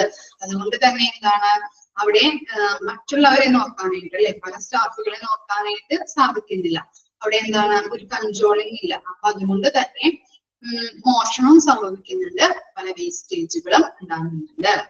ഇനി എന്താണ് നോ ജോബ് സ്പെസിഫിക്കേഷൻ. ഒരു രോഗി അല്ലെങ്കിൽ ഒരു സ്റ്റാഫ് ഹോസ്പിറ്റലിൽ വരുമ്പോൾ എന്താണ് അയാൾക്ക് ഇന്ന ജോലി ചെയ്യണം എന്ന് പറഞ്ഞിട്ട് ഒരു ജോബ് സ്പെസിഫിക്കേഷൻ കൊടുക്കാതെ പല രീതിയിൽ ജോബ് പലതരത്തിലുള്ള ജോബ് അദ്ദേഹം ചെയ്യുകയാണെങ്കിൽ എന്താണ് അയാൾക്ക് എന്തൊക്കെ കാര്യങ്ങളാണ് ചെയ്യേണ്ടതെന്ന് അറിയാൻ പറ്റില്ല അല്ലെ. അപ്പൊ എന്താണ് അവിടെ വേസ്റ്റേജ് സംഭവിക്കാം. അതുപോലെ എന്താണ് അയാളെ കൺട്രോൾ ചെയ്യാനായിട്ട് ആരുണ്ടാവില്ല. അങ്ങനെയുള്ള സന്ദർഭത്തിലൊക്കെ എന്താണ് വീട്ടിലേക്ക് മോഷ്ടിച്ചു കൊണ്ടുപോകാനായിട്ട് സാധിക്കുന്നുണ്ട്. മോഷണവും വരുന്നുണ്ട്, അതുപോലെ വേസ്റ്റേജും ഈ നോ ജോബ് സ്പെസിഫിക്കേഷനിൽ വരുന്നുണ്ട്. പല കാരണങ്ങളാണ് ഇപ്പൊ പറയുന്നത്. മോഷണവും വേസ്റ്റേജും ഉണ്ടാകുന്നതിന്റെ കാരണങ്ങളാണ് നമ്മൾ പറഞ്ഞുകൊണ്ടിരിക്കുന്നത്. ഇനി നോക്കിയേ, holding of large stock of materials for each unit അല്ലെ. നമ്മൾ പറഞ്ഞു ഓരോ ഡിപ്പാർട്ട്മെന്റിനും ആവശ്യമായിട്ടുള്ള സാധനങ്ങൾ മാത്രം കൊടുക്കാൻ പാടുള്ളൂ. അങ്ങനെയാണ് സ്റ്റോക്ക് കൺട്രോളിങ് ചെയ്യുന്നത്. ഇവിടെ എന്താ പറയുന്നത്, ലാർജ് സ്റ്റോക്ക്. ലാർജ് സ്റ്റോക്ക് ആണെങ്കിൽ എന്താണ് കുറെ സ്റ്റോക്കുകൾ ഓരോ ഡിപ്പാർട്ട്മെന്റിലേക്ക് കൊടുത്തു കഴിഞ്ഞാൽ എന്താണ് അവർക്ക് ആവശ്യം ഉള്ള സാധനങ്ങൾ മാത്രം കൊടുത്താൽ മതി, ആവശ്യമുള്ളത്. പക്ഷെ എന്താണ് ഇവിടെ കുറെ അധികം ഓവർ സ്റ്റോക്ക് ആയിട്ടാണ് കൊടുക്കുന്നത്. അപ്പൊ എന്താ മോഷണം വീട്ടിലേക്ക് കൊണ്ടുപോകാം. അതുപോലെ എന്താണ് യൂസേജ് അല്ലെ വേസ്റ്റേജും സംഭവിക്കുന്നുണ്ട്. ഇനി എന്താണ് far too many visitors around the clock. എന്താ പറയുന്നത്, ഇവിടെ കുറെ വിസിറ്റേഴ്സ് ഹോസ്പിറ്റലിൽ വരികയാണ്. പേഷ്യൻസ് ആയാലും വിസിറ്റേഴ്സ് ആയാലും കുറെ അധികം വന്നു കഴിഞ്ഞാല് അവിടുത്തെ സ്റ്റാഫുകൾക്ക് കൺട്രോൾ ചെയ്യാൻ പറ്റില്ല. അപ്പൊ എന്താണ് മോഷണം സംഭവിക്കാം. ഡ്രഗ്സ് അങ്ങനെയുള്ള കാര്യങ്ങളിലൊക്കെ എടുത്തുകൊണ്ട് പോകാൻ വീട്ടിലേക്ക്. അതുപോലെ എന്താ വേസ്റ്റേജുകൾ, മരുന്നിന്റെ വേസ്റ്റേജുകൾ സംഭവിക്കുന്നുണ്ട്. ക്ലിയർ ആയോ? ഇനി എന്താ proper check on staff when they leave duty. എന്താണ് ഡ്യൂട്ടി കഴിഞ്ഞിട്ട് ഓരോ സ്റ്റാഫുകളും പോകുമ്പോ പ്രോപ്പർ ആയിട്ട് അവരെ ചെക്ക് ചെയ്യണം എന്നാ പറയുന്നത്. ചെക്ക് ചെയ്തില്ലെങ്കിൽ എന്ത് സംഭവിക്കാൻ ഞാൻ പറഞ്ഞില്ലേ, ക്ലീനിങ് സ്റ്റാഫ് ഒക്കെ എന്താണ് വീട്ടിലേക്ക് ബാഗിൽ വെച്ചിട്ട് എടുത്തുകൊണ്ട് പോവാം അല്ലെ. ലോഷൻ സംഭവങ്ങളൊക്കെ പല കുപ്പികളിലാക്കിയിട്ട് കൊണ്ടുപോകാം. അതുപോലെ ഇവരെ പ്രോപ്പർ ആയിട്ട് ചെക്ക് ചെയ്തില്ലെങ്കിൽ എന്താ സംഭവിക്കുന്നത്, മോഷണം സംഭവിക്കുന്നുണ്ട്, വേസ്റ്റേജുകളും ഉണ്ടാകുന്നുണ്ട്. ഇനി എന്താ ആക്ച്വൽ ഷോർട്ടേജ് ഇൻ മാർക്കറ്റ് അല്ലെ. Actual shortage in market. അപ്പൊ മാർക്കറ്റില് ഇപ്പൊ ഒരു മെറ്റീരിയൽ സ്റ്റോക്ക് ഇല്ല, അതിന്റെ വിലയിടിവ് അങ്ങനെ എന്തെങ്കിലും സംഭവിക്കുകയാണെങ്കിൽ സ്റ്റോക്ക് ഇല്ലാത്ത അവസ്ഥ, മാർക്കറ്റിൽ അത് കിട്ടാനില്ല. അപ്പൊ എന്താണ് നമ്മുടെ ഹോസ്പിറ്റൽ സ്റ്റോറിലാണെങ്കിൽ ആ മെറ്റീരിയൽ ഉണ്ട്. ഈ മെറ്റീരിയൽ എന്ത് ചെയ്യുന്നുണ്ട്, ഇവിടെ വർക്ക് ചെയ്യുന്ന സ്റ്റാഫുകൾ എടുത്തു കൊണ്ടുപോയിട്ട് മറിച്ച് മാർക്കറ്റിൽ വിൽക്കും. വില കൂട്ടി അവരെന്ത് ചെയ്യുന്നുണ്ട്, അവർക്ക് കൊടുക്കും. കിട്ടിയോ? അത് മനസ്സിലായോ? Shortage in market. കരിഞ്ചന്ത ഒക്കെ കേട്ടിട്ടുണ്ടോ നിങ്ങള്? കരിഞ്ചന്ത മറിച്ച് വിൽക്കുന്നത്, വിലയിടിവ് വരുമ്പോ മറിച്ച് വിൽക്കുന്നത് ആരും കേട്ടിട്ടില്ല? പൂഴ്ത്തി വെപ്പ്. ഓക്കെ, അതാണ് ഇവിടെ സംഭവിക്കുന്നത് കേട്ടോ. മാർക്കറ്റിൽ സ്റ്റോക്ക് ഇല്ലെങ്കിൽ നമ്മുടെ ഇപ്പൊ ഹോസ്പിറ്റൽ ആണെങ്കിൽ സ്റ്റോറിൽ ഉണ്ടെങ്കിൽ അവിടുത്തെ സ്റ്റാഫുകൾ അത് മോഷ്ടിച്ചു കൊണ്ടുപോയിട്ട് മാർക്കറ്റിലുള്ളവർക്ക് കൊടുത്ത് വില കൂട്ടി വിൽക്കുന്നു. ഇനി എന്താണ് poor material management and auditing system. നല്ല രീതിയിൽ ഓഡിറ്റിംഗ് സിസ്റ്റം ഇല്ല, അല്ലെങ്കിൽ മെറ്റീരിയൽസ് മാനേജ് ചെയ്യാൻ പറ്റുന്നില്ല, അങ്ങനെയുള്ള കാര്യങ്ങളൊക്കെ സംഭവിക്കുമ്പോൾ എന്താണ് അവിടെ വേസ്റ്റേജ് വരാം. അതുപോലെ തന്നെ മോഷണം സംഭവിക്കാം. Too many hospital staff remaining in all same compound അല്ലെ. കുറെ അധികം സ്റ്റാഫുകൾ അല്ലെ അവിടെ ആവശ്യമില്ല, എന്നിരുന്നാൽ കൂടി കുറെ അധികം സ്റ്റാഫുകൾ അവിടെ വർക്ക് ചെയ്യുന്നുണ്ടെങ്കിൽ ആവശ്യത്തിന് അധികം സ്റ്റാഫുകൾ ആ ഹോസ്പിറ്റലിൽ വർക്ക് ചെയ്യുന്നുണ്ടെങ്കിൽ എന്താണ് അവരെ കൺട്രോൾ ചെയ്യാൻ ആരുണ്ടാവില്ല. അവർക്ക് പല രീതിയിൽ അല്ലെ പല മെറ്റീരിയൽസും പല രീതിയിൽ യൂസ് ചെയ്യാം. വേസ്റ്റേജ് സംഭവിക്കാം, പിന്നെന്താ മോഷണവും സംഭവിക്കുന്നുണ്ട്. അതുപോലെ inadequate work force to document expenditure and revenue accurately. എന്താ പറയുന്നത്, വരവ് ചിലവ് കണക്കുകള് കൃത്യമായിട്ട് രേഖപ്പെടുത്താത്ത സ്റ്റാഫിന്റെ അഭാവം. നല്ല രീതിയിൽ വരവ് ചെലവ് കണക്കുകൾ രേഖപ്പെടുത്തി കഴിഞ്ഞാൽ കറക്റ്റ് കണക്കായിരിക്കും കിട്ടുന്നത്. അതുപോലെ കറക്റ്റ് കണക്ക് അല്ല, നല്ല രീതിയിലല്ല രേഖപ്പെടുത്തിയതെങ്കിൽ എന്താണ്, നമുക്ക് ചിലപ്പോ ചിലവ് കൂടാം അല്ലെ. അങ്ങനെ ചിലവ് കൂട്ടി ഇപ്പൊ എൻട്രി ഒക്കെ ചെയ്ത് വെച്ചിട്ടുണ്ടെങ്കിൽ, കമ്പ്യൂട്ടറിലൊക്കെ എൻട്രി ചെയ്ത് വെച്ച് കഴിഞ്ഞാല് ബാക്കി പൈസ നമുക്ക് എന്ത് ചെയ്യാം, എടുത്തു കൊണ്ടുപോവാം അല്ലെ. ചിലപ്പോ എന്താണ് ഇത്ര 60% അല്ലെങ്കിൽ എന്താണ് 60,000 രൂപയാണ് നമുക്കൊരു പ്രോഫിറ്റ് കിട്ടിയത്. ബാക്കി എന്താണ് ചിലപ്പോ 67,000 കിട്ടിയത്. അവര് എൻട്രി ചെയ്തിരിക്കുന്നത് 60,000 ആയിരിക്കാം കമ്പ്യൂട്ടറിൽ എൻട്രി ചെയ്ത് വെച്ചിരിക്കുന്നത്. അപ്പോ ബാക്കി 7,000 രൂപ എന്ത് ചെയ്യാം, വീട്ടിലേക്ക് എടുത്തുകൊണ്ട് പോവാം. അങ്ങനെയും ഇവിടെ മോഷണങ്ങൾ സംഭവിക്കുന്നു. ക്ലിയർ ആയോ? ഇത്രയും വരവ് ലാസ്റ്റ് പോയിന്റ് എന്താണ്, വരവ് ചെലവ് കണക്കുകളൊക്കെ കൃത്യമായിട്ട് എഴുതാതെ ഇരുന്നിട്ടുണ്ടെങ്കിൽ അവിടെ എന്താണ് മോഷണം സംഭവിക്കുന്നത്. ഓക്കെയാണോ? ഇത്രയും പോയിന്റ് ജസ്റ്റ് വായിച്ചൊന്ന് മനസ്സിലാക്കിയാൽ മതി കേട്ടോ. ഇനി എന്താണ് ഐറ്റംസ് എന്നാക്കട്ടോ, MS എന്ന് മാത്രം കൊടുത്തിട്ടുള്ളൂ. Items involved in pilferage. Okay, എന്തൊക്കെ ഐറ്റംസിൽ മോഷണം സംഭവിക്കാം? ഡ്രഗ്സ് അല്ലെ, നമ്മൾ പറഞ്ഞു മെഡിസിൻസിൽ മോഷണം സംഭവിക്കുന്നുണ്ട്. അതുപോലെ എന്താ ഫുഡ് മെറ്റീരിയൽസ് ഒക്കെ നമ്മൾ പറഞ്ഞു. ഇപ്പൊ ക്യാൻറ്റീനിലൊക്കെ ആണെങ്കിൽ ഫുഡ്സ് ഉണ്ടാക്കാൻ വേണ്ടിയിട്ട് എന്താണ് അസംസ്കൃത വസ്തുക്കൾ ഉണ്ടാവും അല്ലെ, നമ്മൾ ചില ഡെപ്പികളിലാക്കി സൂക്ഷിക്കാറുണ്ട്. അതിൽ നിന്നൊക്കെ എന്ത് ചെയ്യാം, ക്യാൻറ്റീനിലെ സ്റ്റാഫുകളൊക്കെ വീട്ടിലേക്ക് കൊണ്ടുപോകാം. അതുപോലെ ഫുഡ് ഉണ്ടാക്കി കഴിഞ്ഞ് പേഷ്യൻസിനൊക്കെ കൊടുക്കാനായിട്ട് കൊണ്ടുപോകുന്ന വഴിക്കും എന്താണ് മോഷണം പോകാം. ലിനൻ അറിയാലോ, തുണിത്തരങ്ങൾ അല്ലെ, ക്ലോത്തുമായി ബന്ധപ്പെട്ടതാണ്. അവിടെ നിന്നും മോഷണം സംഭവിക്കാം. Materials where such as utensils. എന്താണ് യൂട്ടൻസിൽസ്? പാത്രങ്ങൾ അല്ലെ, ചെറിയ ചെറിയ പാത്രങ്ങളൊക്കെ ഉണ്ടെങ്കിൽ അത് ബാഗിൽ വെച്ചിട്ട് നമുക്ക് വീട്ടിലേക്ക് കൊണ്ടുപോകാം. അവിടെയും മോഷണം സംഭവിക്കുന്നുണ്ട്. ഇനി ഇൻസ്ട്രുമെന്റ്സ്, ഞാൻ പറഞ്ഞു കത്രിക, ബ്ലേഡ്, അങ്ങനെയുള്ള ചെറിയ ചെറിയ ഇൻസ്ട്രുമെന്റ്സും എന്താണ് വീട്ടിലേക്ക് കൊണ്ടുപോകാനായിട്ട് അവിടെ മോഷണം സംഭവിക്കുന്നു. ക്ലിയർ ആയോ? ഇത്രയും കാര്യങ്ങളാണ് എന്തില് വരുന്നത്, മോഷണത്തില്. Items involved in pilferage. Clear ആയോ? ഡ്രഗ്സ് മോഷണം പോവാം, ഫുഡ് മെറ്റീരിയൽസ്, ക്ലോത്ത്, അതുപോലെ എന്താണ് ചില പാത്രങ്ങൾ അല്ലെ, ചെറിയ ചെറിയ പാത്രങ്ങള്, യൂട്ടൻസിൽസ് എന്ന് പറഞ്ഞിട്ടുണ്ടെങ്കിൽ ചെറിയ ചെറിയ പാത്രങ്ങള് മോഷ്ടിച്ചു കൊണ്ടുപോകാം. അതുപോലെ ഇൻസ്ട്രുമെന്റ്സും വീട്ടിലേക്ക് മോഷ്ടിച്ച് കൊണ്ടുപോകാം, അല്ലെങ്കിൽ മറിച്ച് വിൽക്കാനായിട്ട് അങ്ങനെ മോഷണം സംഭവിക്കും. ക്ലിയർ ആയോ?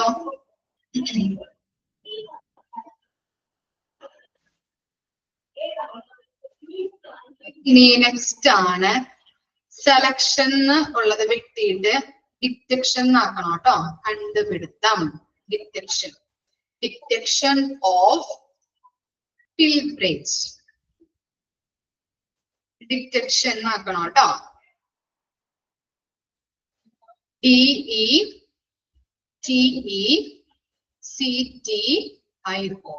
ഡിറ്റക്ഷൻ, കണ്ടുപിടിക്കുക. എങ്ങനെയെല്ലാം മോഷണം നമുക്ക് കണ്ടുപിടിക്കാൻ പറ്റും? 2 കാരണങ്ങളാണ് കൊടുത്തിരിക്കുന്നത്. എന്താണ് first point? Any abrupt rise in routine needs and demand. എന്താണ് അബ്രൂപ്റ്റ്? അബ്രൂപ്റ്റ് എന്ന് പറഞ്ഞാൽ എന്താ? പെട്ടെന്ന് അല്ലെ, പെട്ടെന്ന്. ഇപ്പൊ നമ്മൾ എന്ത് ചെയ്തു, യൂസർ ഡിപ്പാർട്ട്മെന്റിൽ നിന്ന് അവർക്ക് ആവശ്യമായിട്ടുള്ള സാധനങ്ങൾ എന്തൊക്കെയാണെന്ന് പറഞ്ഞിട്ട് റിക്വസിഷൻ കൊടുക്കും. പർച്ചേസ് ഡിപ്പാർട്ട്മെന്റ് അത് നോക്കിയിട്ട് അവർക്ക് എന്തൊക്കെയാണ് ആവശ്യം എന്നുള്ളത് നോക്കി മനസ്സിലാക്കി പർച്ചേസ് ചെയ്ത് ആ ഡിപ്പാർട്ട്മെന്റിലേക്ക് ഡിസ്ട്രിബ്യൂഷൻ നടത്തും അല്ലെ. ഇതല്ലേ നടക്കുന്നത് മെറ്റീരിയൽസ് മാനേജ്മെന്റില്. അപ്പോ ഇവരെന്ത് ചെയ്യുന്നുണ്ട്, യൂസർ ഡിപ്പാർട്ട്മെന്റ് അവർക്ക് ആവശ്യമായിട്ടുള്ള സാധനങ്ങൾ പറയുമ്പോൾ അതിലെന്താണ് വർധനവ് ഉണ്ടാകുന്നുണ്ട്. അവരെന്ത് ചെയ്യുന്നുണ്ട്, അവർക്ക് ആവശ്യമായിട്ടുള്ള സാധനങ്ങള് അതിന്റെ കൂടെ അവര് വർദ്ധിപ്പിച്ച് ഇത്ര മെറ്റീരിയൽ വേണം എന്ന് പറയും. അപ്പോ അതിനകത്ത് എന്തെന്ന് മനസ്സിലാക്കാൻ പറ്റും? പർച്ചേസ് ഡിപ്പാർട്ട്മെന്റിന് എന്ത് മനസ്സിലാക്കാൻ പറ്റും? ഇവർക്ക് ആവശ്യമായിട്ടുള്ള സാധനങ്ങള് ഇപ്പോ ഈ മാസം അവർക്ക് ആവശ്യമായി വരുന്ന മെറ്റീരിയൽ ഇത്രയുമാണ്, പിന്നെ എന്തുകൊണ്ട് അവര് അതിൽ വർധനവ് പറഞ്ഞു എന്നുള്ളത് അന്വേഷിക്കുമ്പോ മനസ്സിലാവുന്നത് എന്താണ്, അതിനകത്ത് നിന്ന് മോഷ്ടിച്ച് കൊണ്ടുപോയി അവർ മറച്ചു വെക്കുകയോ അല്ലെങ്കിൽ വീട്ടിലേക്ക് കൊണ്ടുപോവുകയോ ചെയ്യുന്നുണ്ട്. അതുകൊണ്ടാണ് എന്ത് പറയുന്നത്, അവര് അതിൽ വർധനവ് പറഞ്ഞത്. അപ്പോ മോഷണം അങ്ങനെ കണ്ടുപിടിക്കാൻ പറ്റും. ക്ലിയർ ആയോ ഫസ്റ്റ് പോയിന്റ്? ഓക്കെ ആണോ? യൂസർ ഡിപ്പാർട്ട്മെന്റ് അവര് പറയുന്ന അവർക്ക് ആവശ്യമായിട്ടുള്ള സാധനങ്ങളുടെ ലിസ്റ്റ് കൊടുക്കുമ്പോ കൂട്ടി പറയുന്നു, വർദ്ധിപ്പിച്ചു പറയുന്നു. അതാണ് ഫസ്റ്റ് പോയിന്റ്. ക്ലിയർ ആയോ?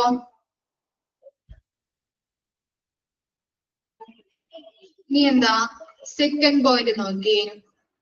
ഇനി unreasonable expenditure of any section when compared to previous period. എന്താണ് നമ്മള് പ്രീവിയസ് പീരീഡ് അല്ലെ? പ്രീവിയസ് പീരീഡ് എന്ന് പറഞ്ഞാൽ എന്താണ്? മുൻ വർഷങ്ങൾ അല്ലെ? മുമ്പത്തെ പീരീഡിലൊക്കെ നമ്മള് എക്സ്പെൻഡിച്ചർ വരവ് ചിലവ് കണക്കുകളൊക്കെ വെച്ച് നോക്കുമ്പോ ഈ വർഷം നമുക്ക് എന്താണ് ഒരു കാരണവുമില്ലാത്ത രീതിയിലുള്ള എക്സ്പെൻഡിച്ചർ വന്നു, ചിലവ് വന്നു. അതെന്താണ് കാരണം എന്നുള്ളത് അന്വേഷിച്ചപ്പോ എന്താണ് മോഷണം സംഭവിക്കുന്നുണ്ട് അല്ലെ? അവിടെ സ്റ്റോറിലൊക്കെ എന്താണ് വരവ് ചിലവ് കണക്കുകളുടെ അത് ഒരു കാരണവുമില്ലാതെ, അല്ലെങ്കിൽ കാരണമുണ്ടെങ്കിൽ നമുക്ക് ഇന്നതാണ് കാരണം എന്ന് ഐഡന്റിഫൈ ചെയ്യാൻ പറ്റും. ഇത് വെറുതെ കാരണമില്ലാതെ ഒരു ചെലവ് വന്നാൽ എന്താണ് അവിടെ പറയാൻ പറ്റുക നമുക്ക്? മോഷണം സംഭവിക്കുന്നില്ലേ അവിടെ? അപ്പൊ അതാണ് രണ്ടാമത്തെ കാരണമായിട്ട് വരുന്നത്. രണ്ടാമത്തെ കണ്ടുപിടുത്തം പ്രീവിയസ് പീരീഡിലുള്ള ചെലവിനെക്കാട്ടിൽ കൂടുതല് ഈ വർഷം നമുക്ക് ഒരു കാരണവുമില്ലാതെ ചെലവ് വന്നാല് അതെന്താണെന്ന് മനസ്സിലാക്കാൻ പറ്റും. അവിടെ മോഷണം സംഭവിക്കുന്നുണ്ട് എന്ന് കണ്ടുപിടിക്കാനായിട്ട് സാധിക്കുന്നുണ്ട്. രണ്ട് കാരണങ്ങളാണ് പറഞ്ഞത് അല്ലെ? Detection of പിൽഫ്രേജ്. ഫസ്റ്റ് പറഞ്ഞത് എന്താണ്? യൂസർ ഡിപ്പാർട്ട്മെന്റിന് ആവശ്യമായിട്ടുള്ള സാധനങ്ങള് പർച്ചേസ് ഡിപ്പാർട്ട്മെന്റിനോട് പറയുമ്പോ അവർക്ക് ആവശ്യമായിട്ടുള്ള സാധനങ്ങളെക്കാട്ടിൽ കൂടുതൽ അവര് വർദ്ധിപ്പിച്ചു പറയുന്നു. അത് എന്താണ്? ഇതാണ് ഫസ്റ്റ് റീസൺ ആയിട്ട് പറയുന്നത്. ഇനി എന്താ രണ്ടാമത്തെ കാരണം എന്താണ്? പ്രീവിയസ് പീരീഡില് നമുക്ക് വരുന്ന ചിലവിനെക്കാട്ടി കൂടുതൽ ഈ വർഷം എന്താണ് ഒരു കാരണവും ഇല്ലാതെ എക്സ്പെൻഡിച്ചർ വരുന്നു. അതാണ് സെക്കൻഡ് റീസൺ. കിട്ടിയോ? അത് മനസ്സിലായോ? രണ്ട് കാരണങ്ങളും ലീഫ്രേജ് വരാനുള്ള രണ്ട് കാരണങ്ങള് മനസ്സിലായോ? ഓക്കെ, ഇന്ന് ഇത്രയും വരെ മിസ് എടുക്കുന്നുള്ളൂ കേട്ടോ. നെക്സ്റ്റ് ഭാഗം അടുത്ത ക്ലാസ്സിൽ എടുക്കാം. ഓക്കെ, ഇനി അടുത്തത് മിസ് എടുക്കാൻ പോകുന്നത് ഓഡിറ്റിംഗ് ആണ്. അപ്പൊ പ്രിന്റ് ഔട്ട് ഉണ്ടോ എല്ലാവരുടെയും കയ്യില്? ഇല്ലാത്തവര് എടുത്തു വെക്കണം കേട്ടോ. Okay okay, thank you. Doubt ഒന്നും ഇല്ലല്ലോ? ക്ലിയർ അല്ലേ ഇത്രയും ഭാഗം?